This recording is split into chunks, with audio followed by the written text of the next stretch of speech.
Kakampi ng bayan, kasangga ng masa, kapanalig ng batas at hustisya.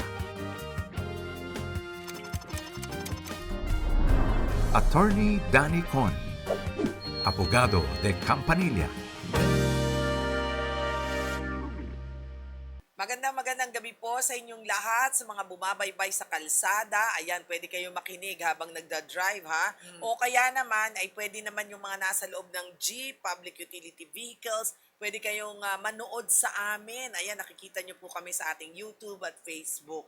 Maraming salamat pong muli sa inyong walang sawang pagsuporta sa ating programang Abogada de Campanilla.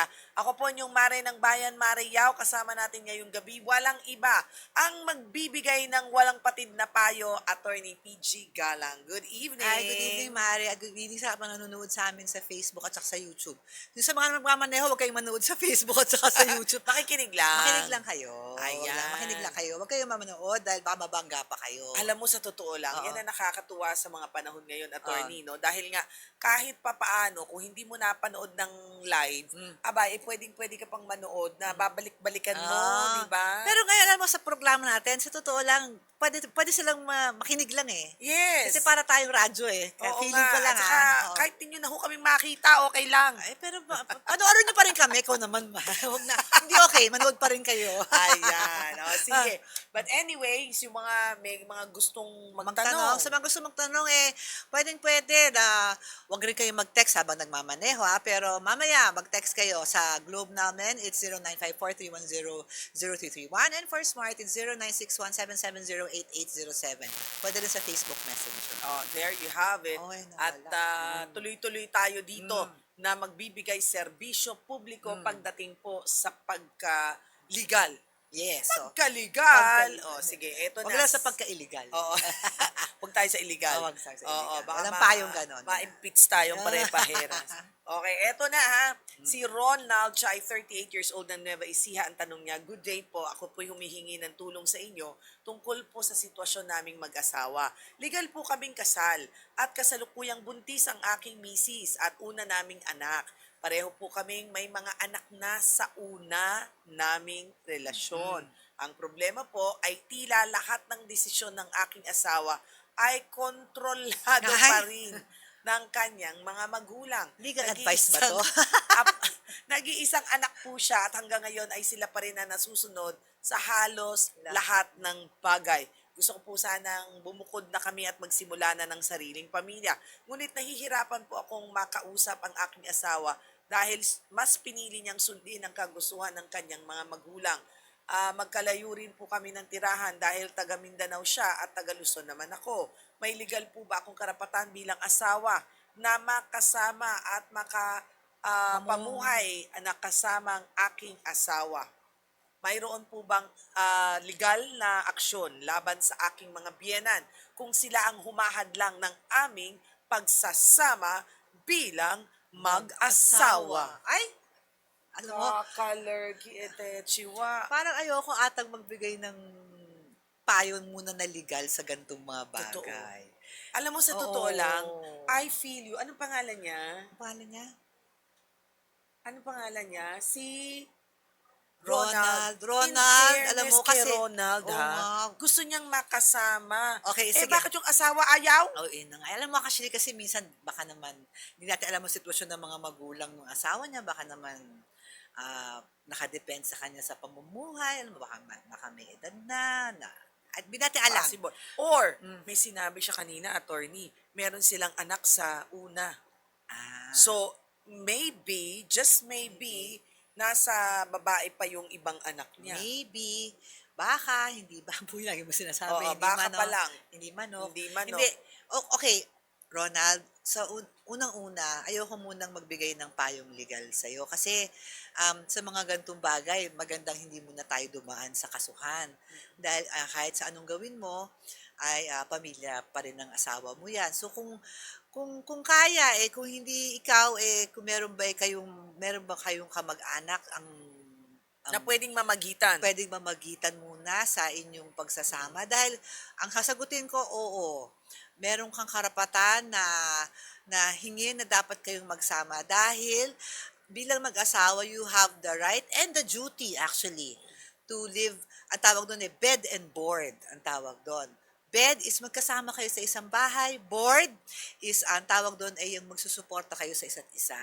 Tsaka ang kalaban niya dito, mismong asawa niya, yun ang problema. No? Okay, okay. So, yes, you have the right you have all the legal right to insist na magsama kayong mag-asawa dahil isa nga yun sa mga duties nyo when you got married.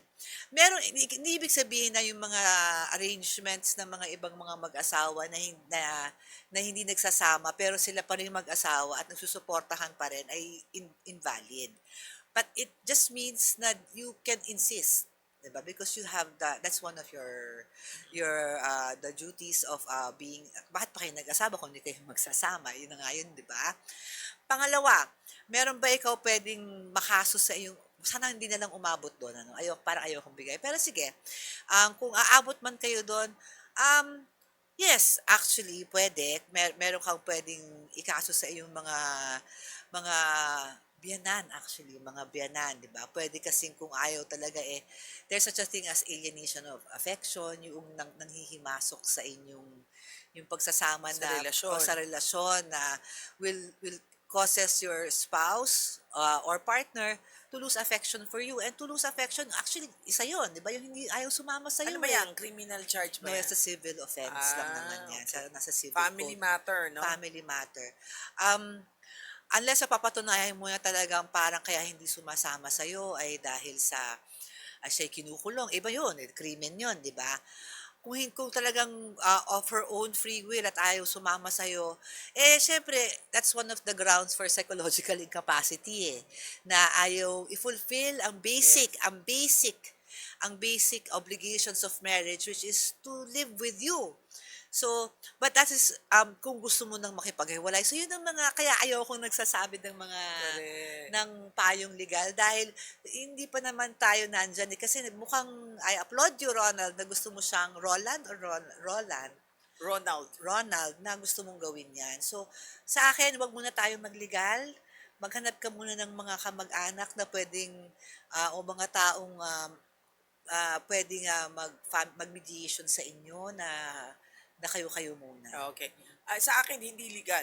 Ang sa akin, sabi mo, uy, alam mo ba, meron ako nakuhang magandang bahay dito. Oo. Pwede naman natin padalahan si nanay at saka si tatay. Gusto mo pumunta ka dito para mas maalagaan natin yung anak natin, pagtutulungan natin. Hindi ba masarap magkaroon tayo ng ganito? Oh. Tsaka alam mo, meron pala akong ganito. You know, convincing power Yes. is I very would agree with important. that also. Diba? Diba?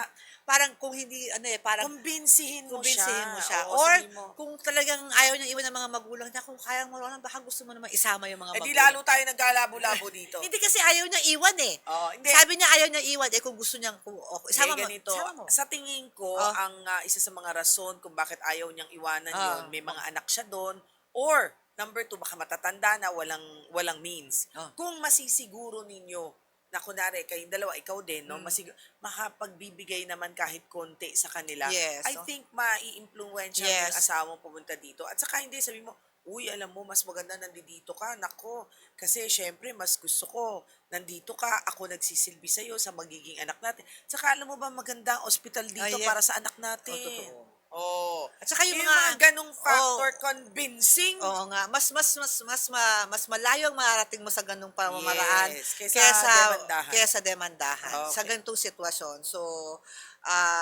I strongly suggest I strongly advise against legal action sa for the meantime. Okay, eto katukayo ko to si Maricel. Magandang gabi sa'yo, Maricel ng Marikina City. Good evening. Hello, good evening po. Good evening, attorney. Hi Maricel, ano may tutulong namin sa Bali, itatanong ko din po sana yung regarding po sa situation ko. Sa Sitwasyon niya. sa sitwasyon mo? Kasi po, kasal po ako. Kasal ka? Opo, may 4 po akong anak. Pero, yung 18 years old siya ako. Ano again? Kasal? Kasal? Kasal ka? Opo. Tapos nun, May 4 po akong anak. Ha? Ngayon, kasal ka pa hanggang Ito, go. again. Take two. Ulit. Kasal ka, kasal po ako. And then, Sa ngayon po, may anak namin po ako. May ano? May 4 na anak na po kami. 4 ang anak nyo ng asawa mo. Opo. Okay. Okay? Iisa ang ama ng 4 mong anak. Opo. Okay. Bali, 18 years old po ako nung pinakasal ko po. So, 18 years old nung pinakasal siya. Opo. okay. So, Bali, hindi ko naman po gusto. Napilitin lang po ako. Napilitan ka pero 4 ang anak niyo, friend. oo nga. Hindi po, nung bali siya 18 years old po ako. Napilitan lang po ako magpakasal. Anong panahon na yon napilitan ka lang magpakasal? Okay. Buntis ka na ba nung nagpakasal kayo? Hindi pa naman po. Bali, Bakit ka napilitan? Yung mga magulang po namin naman gusto kasi po, natulog po yung asawa ko before doon sa bahay namin. Pero hindi naman kami cheating. Okay. Nakuha ko na. Tapos, parang pinikot. yun po. Parang, Hindi kasi nagsama sila sa iisang bahay. Ayaw maniwala na walang nangyari sa kanila. Ganon. Opo. Okay. So pinilit sila magpakasal. Anong problema mo ngayon, Maricel? Tapos nalimutan na lang po nung kasal na kami, at saka buntis na po ako, mga 6 months. Saka ko po nalaman na kasal pa po siya sa iba.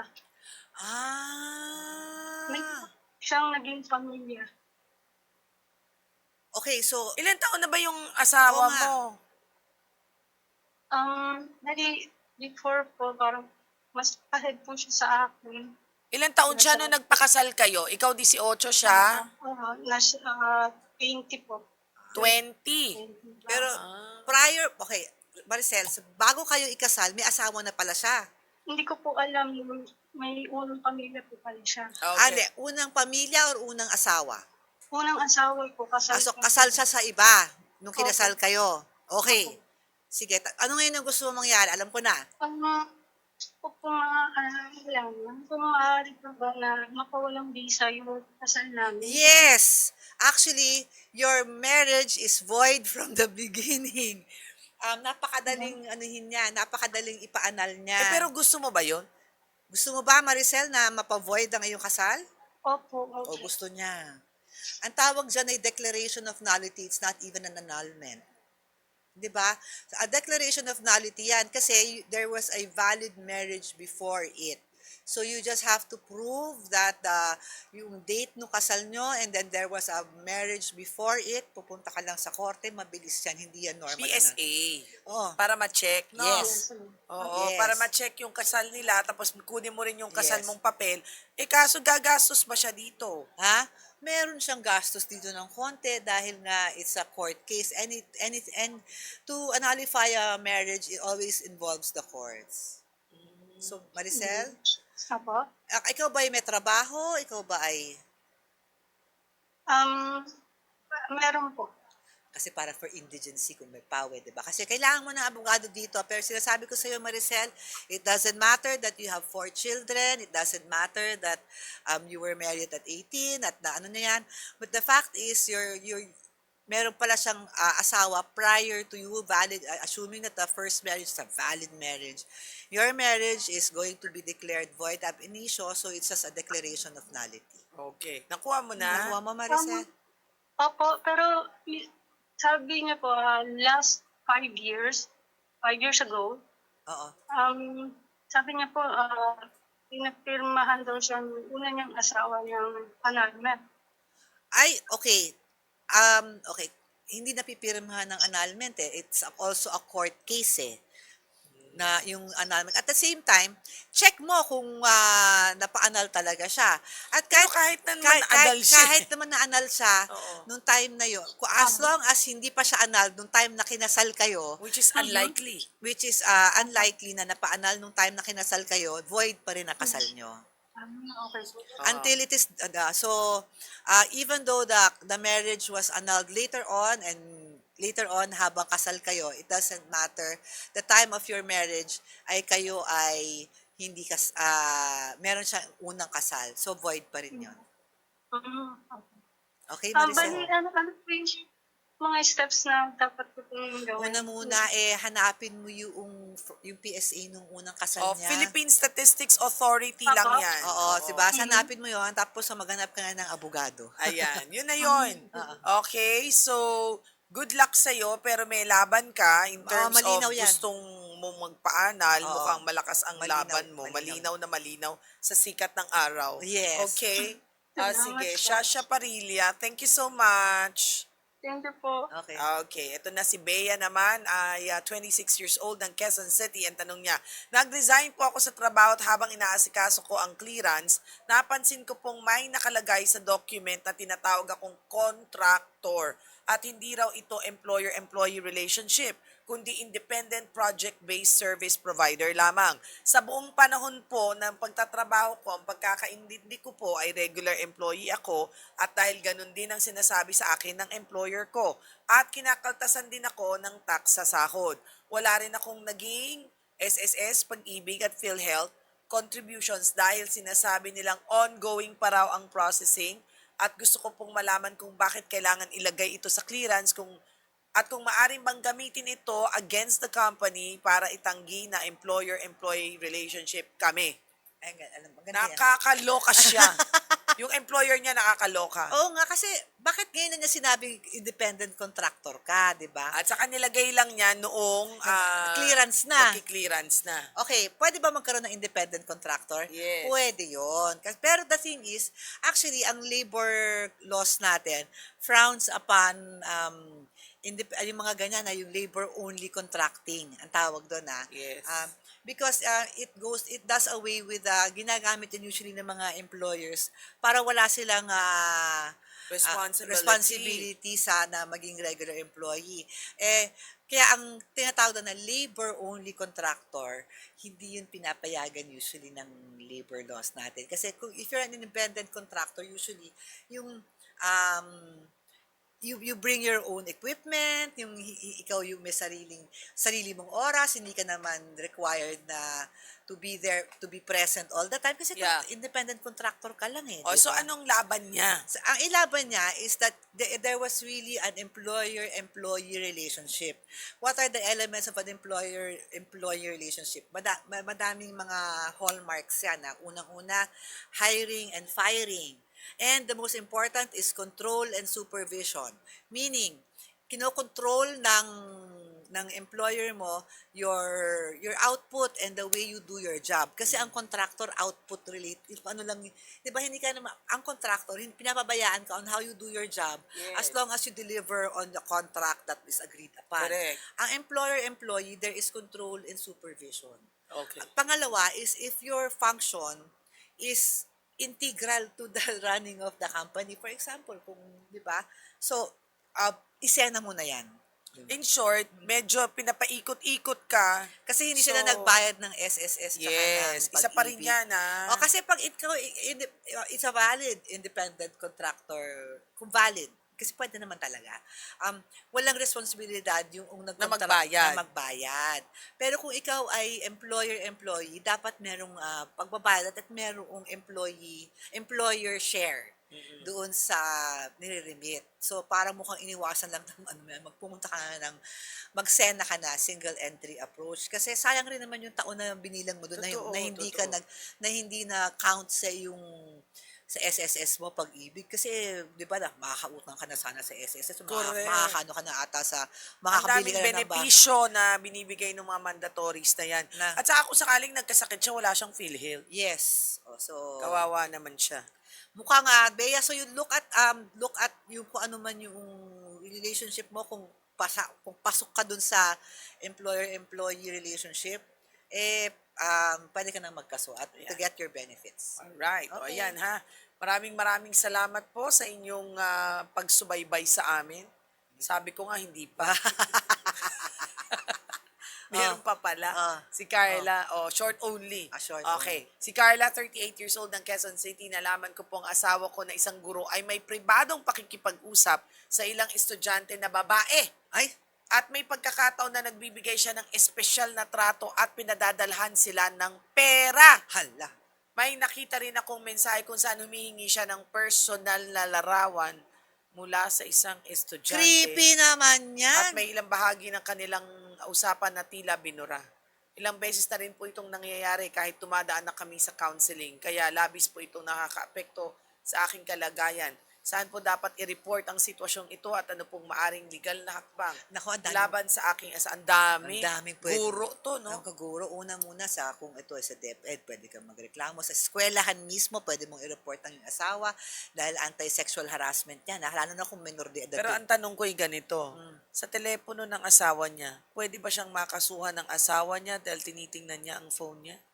Well, tingin ko, i-risk mo na yon, Carla. Dahil hindi yun, maliit lang yun. Tinitingnan ng asawa niya. Pwedeng, hindi siya makakasuhan. Okay. So, pwede niya, paano kung hindi niya nakuha yung cellphone ng asawa niya? Well, pwede pa niyang pasabihin. Sabihin na lang niya, una muna affidavit na nakita ko nung naiwan niya yung, kasi paano niya nabasa yun, di ba? Kung hindi niya alam. Mukhang nagka-counseling sila eh. So, mukhang nahuli na niya Hindi, bago mo siguro isumbong, kuna mo muna screenshot. Mo, oo. Di ba? Oo. Baka mamaya Ang dami babaliktad niyan. siya. Unang-una sa DepEd, bawal yan. Kung lisensyado siyang teacher Guro. sa PRC, pwedeng mawalan siya ng lisensya. At saka ano yan? Child abuse Child yan. abuse yan, kung minor pa yung mga, kasi depende kung college or high school At to. saka hindi natin sure, baka kung may mga larawan, child pornography Oo nga, yan. kung bata, di ba? Kung yung Kung mga estudyanteng minor de edad. Oo, so delikado yan. Kung hindi naman minor de edad, pwede yung sexual Sexual harassment. O kaya, or pwede rin Safe Spaces Act rin yan. Dahil, Alam mo kasi, attorney, minsan kasi, kaya sinasabi ko sa kanya na kung kumuha mo ng ebidensya, baka kasi mabaliktad siya dahil napakaserosa lang niya. Pwedeng ganun eh. Pwedeng sabihin sa kanya ng asawa niyo, napakaselosa lang yun eh. so, well, pag meron siya ng ebidensya ng mga pribadong usapan naman, di ba? Pero sure ka, hindi siya maano doon. Well, okay, pwede naman siyang kasuhan ng asawa Pero niya. maliit. Pero maliit lang. Kaysa doon sa makukuha na, Kesa doon sa makukuha. Kung ako yun I will risk it. really? Yeah. Kadiri eh. Oo, kadiri nga. Huwag ganyan. Kadiri nga. Sana hindi mo na asawa yan sa pag... Paano kung may anak sila? Mas nakakatakot yun, di ba? I mean, would you want that your children will be around a sexual predator like that? Di ba? Saan daw pwedeng i-report ang ganitong klaseng sitwasyon? Yun, nasabi na niya, DepEd. DepEd. Police nga, pwede yan eh. Actually, pwede yan sa police na yan. Actually, at saka, Agad-agad eh. sa eskwelahan mismo, matatanggalan ng trabaho ang asawa mo. Oo, Sa totoo eskwelahan yan. niya mismo, sa DepEd, kung siya ay public school teacher, or, di ba? Kung, pwede yan sa vowsy as to you, kasi you are being, Siya yung mismong ina-abuse ng asawa niya, Oo, no? siya mismo yung ina-abuse ng Oo, asawa oo. niya. Pwede niyang vowsy. Kasi parang, that's psychological abuse yung nakikita mong ganun yung asawa mo. At saka hindi, nakakapanlumo yun, di ba? Anyway. Sige. Anyway, maraming salamat pong muli sa inyong pagsama sa amin at marami sana kayong natutunan sa amin ngayong gabing ito. At sana po, tuloy-tuloy po kayong manood sa amin gabi-gabi 7 to 7:30. Ako po yung Mare ng Bayan, Mare Yao. I'd like to say hi to Papa Jimmy, Mama Trining, and of course, Babe Mac Castro. At ako niya, Bukara de Campanilla, si Attorney PG. Bye-bye. Bye!